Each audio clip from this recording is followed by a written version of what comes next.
You probably have a good idea what a school looks like. It looks like the one you went to. A bus would drop you off at a brick building and you'd have classes with your friends. Your high school graduation probably looked much like this. But these students graduating in Spring Hill, Kansas, didn't go to a bricks and mortar school. They were all educated online through a computer.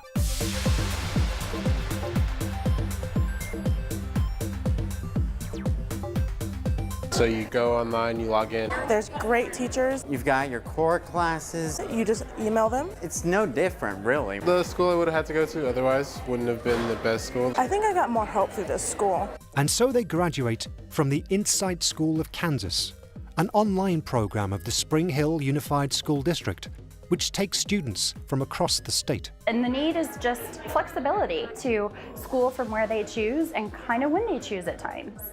Now let's be clear, this isn't homeschooling. Parents don't act as teachers.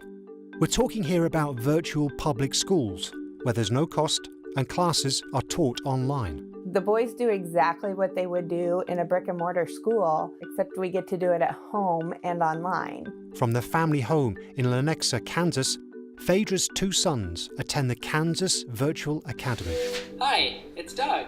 So they do 6 to 8 hours of schooling a day. I prefer this to the brick and mortar school that I used to go to because I can go at my own pace. Taking their sons out of a traditional school wasn't an easy decision for the family. We chose this for a couple of reasons. Bullying was one of the issues that we ran into. We also chose this because both of our boys are advanced and they were able to move at their own rate. But do the boys miss out by not having real interactions? I believe in quality, not quantity.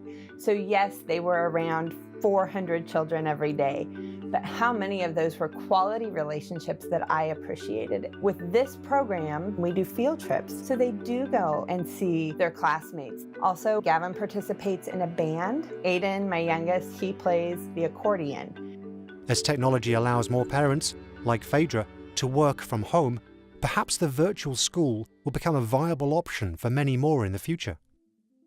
Brick and mortar schools have got to raise their game. That's what I think a school needs to be, is something that allows students and teachers to learn in multiple different ways. Jim French is an architect with the DLR Group, based in Overland Park, Kansas. So there's so much more what we call challenge-based or project-based learning. It's not about kids sitting in front of a desk and memorizing and then taking a test. It's actually about doing.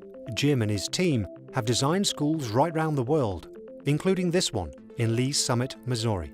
And again, it lets all kinds of this wonderful natural light into a space, which again, studies show that if students have lots of natural light, they do better. The Summit Technology Academy opened its doors here in 2017. It focuses on the STEM subjects, and its 135,000 square feet cost around $40 million to build.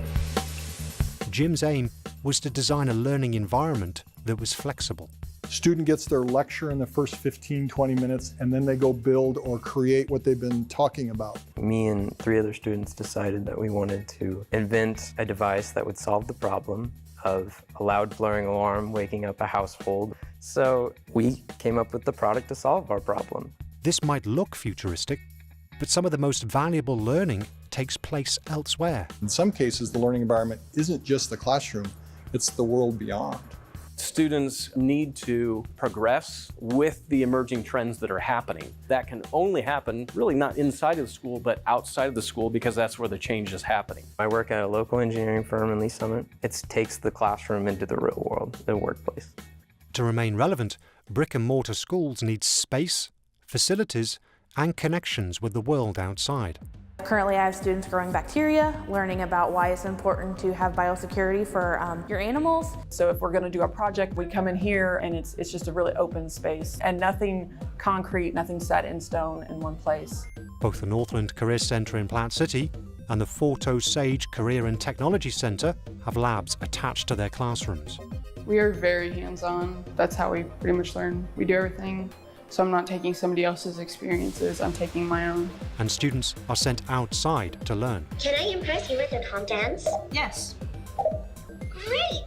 I came here, did some programming stuff, actually got a certification, and then because of that, I was able to go to Cerner, which is of course an international healthcare company, and actually intern on one of their web development teams. These career centres take students grades 11 to 12 from high schools across their regions. But isn't there an argument that all schools should look like this? It's just a matter of, are resources available, funds available? If I had my choice, I'd apply it as universally as possible.